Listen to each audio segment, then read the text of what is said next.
আমি কথা বলতেছি সবগুলা গরু কিন্তু দাঁড়াই গেছে, আপনার গণ বসতি না, ছোট ছোট বাছুর অভাব নাই। কি অবস্থা আপনাদের সবার? আশা করি সবাই ভালো আছেন। তো আজকেও চলে আসছি নতুন একটা লোকেশনের মধ্যে, গাড়ি এনে থামায় রাখছি। এখানে গাড়ি থামানোর কোনো রাইড নাই।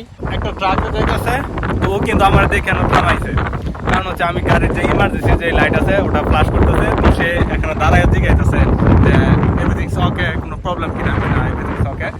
তো যেই জন্য এখানে দাঁড়াইছি, একটা জিনিস আপনাদেরকে দেখানোর চেষ্টা করব। তো প্রথমত আমি আপনাদেরকে ক্লিয়ার করি যে আমি এখন কোথায় আছি। এটা হচ্ছে আপনার সেন্টার টাউন, আর এটা হচ্ছে আপনার ব্যান্টন বিলের মধ্যে পড়ছে। দেখেন আমার পিছনে যে আপনার কাউ ফার্মটা একটু দেখানোর চেষ্টা, তো সেই কারণে আমি এখানে দাঁড়াইছি, খুব বাতাস বাহিরে। তো প্রথমত আমি আপনাদেরকে আশেপাশের ভিউটা একটু দেখানোর চেষ্টা করি যে আপনার গ্রামের পরিবেশটা আমার কাছে কিসের জন্য ভালো লাগে, বা যখন গ্রামের মধ্যে আসি তখন এখান থেকে আর যাইতে মন চায় না, মনে চায় যে এখানেই থাইকে যাই। তো সেই কারণে ছোট ছোট ভিডিও করে আপনার সাথে আমি একটু শেয়ার করি। তো দেখেন আমি কথা বলতেছি সবগুলা গরু কিন্তু একটু দাঁড়াই গেছে। তো বেশিরভাগ গরুগুলা কিন্তু আপনার শুয়ে ছিল, এখন কিন্তু দেখেন গরুগুলা কিন্তু আমাদের তাকাই রয়েছে। তো চলেন আপনাদেরকে একটু পিছনের ক্যামেরা দিয়ে একটু দেখানোর চেষ্টা করি। প্রথমত আপনাদের একটু রাউন্ড করে একটু দেখাই যে আশেপাশের ভিউটা দেখতে কিরকম। তো এখান থেকে শুরু করলাম, ঠিক আছে?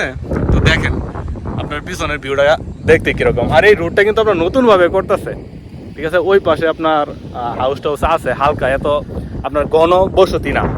তো এই যে দেখেন গাড়ি এখানে রাখছি, হয়তো বা আপনার 5-6 মিনিট ভিডিও করবো, ভিডিও করে একটু আপনাদের সাথে একটু শেয়ার করতেছি, তারপর আবার চলে যাবো আর কি। তো এখন চলেন আমি আপনাদেরকে একটু পিছনের ক্যামেরা দিয়ে একটু দেখানোর চেষ্টা করি যে আপনার এই আপনার লোকেশনটা দেখতে কিরকম, আর এখানে যে কাউ ফার্মটা আছে এটা দেখতে কিরকম। Let's go. তো এটা হচ্ছে আপনার কাঁচা রোড, আর এই যে এটা হচ্ছে আপনার কাউ ফার্ম। আমি একটু জুম করে আপনাদেরকে দেখাই। তো এখানে কিন্তু আপনার আছে, আপনার গাবিও আছে, আপনার আছে, আপনার সারও আছে। দেখেন এই যে এটা কিন্তু গাবি, আর এই যে এই পাশে এগুলো হচ্ছে সার। ছোট ছোট বাছুরের অভাব নাই, দেখেন এই যে ছোট ছোট বাছুর অভাব নাই, অনেক আপনার ছোট ছোট বাছুর দেখা যাচ্ছে এখানে। আর দেখেন প্রতিটা গরুর কানের মধ্যে কিন্তু একটা করে নাম্বার আছে, দেখেন একটা করে ট্যাগ লাগাল আছে। দেখেন আমি আরো জুম করে দেখাই যে কানের মধ্যে কিন্তু একটা ট্যাগ লাগাল আছে। তো আমি জানি না এটা কিসের ট্যাগ, হয়তো বা তাদের সিরিয়াল নাম্বার। আর দেখেন আপনার কতটুকু জায়গা নিয়ে এই আপনার ফার্মগুলা করে, অল দা ওয়ে ডাউন। সাইডে কিন্তু তারা হচ্ছে আপনার কাটা তার দিয়ে বেড়া দিয়ে রাখছে। আর দেখেন আপনার এখানে কিন্তু আপনার কোনো গরুর যে গোবর, আমি গোবর দেখতে পাইছি না, হয়তো তারা পরিষ্কার করে।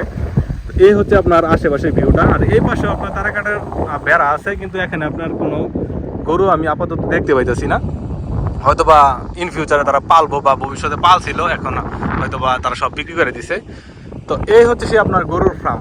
দেখেন গরু উন্মুক্ত অবস্থায় এখানে আপনার চলতেছে, ফিরতেছে, খাইতেছে, কোনো সমস্যা নাই, আপনার কোনো বাধা নিষেধ নাই। আছে না যে একটা বন্দি জীবনের মধ্যে গরুগুলো আপনার পাললো, ওইরকম না। কিন্তু গরুগুলা কিন্তু আপনার মুক্ত অবস্থায় এখানে ছাড়া আছে, বাস আপনার তারা খাইতেছে, ঘুরতেছে, ফিরতেছে।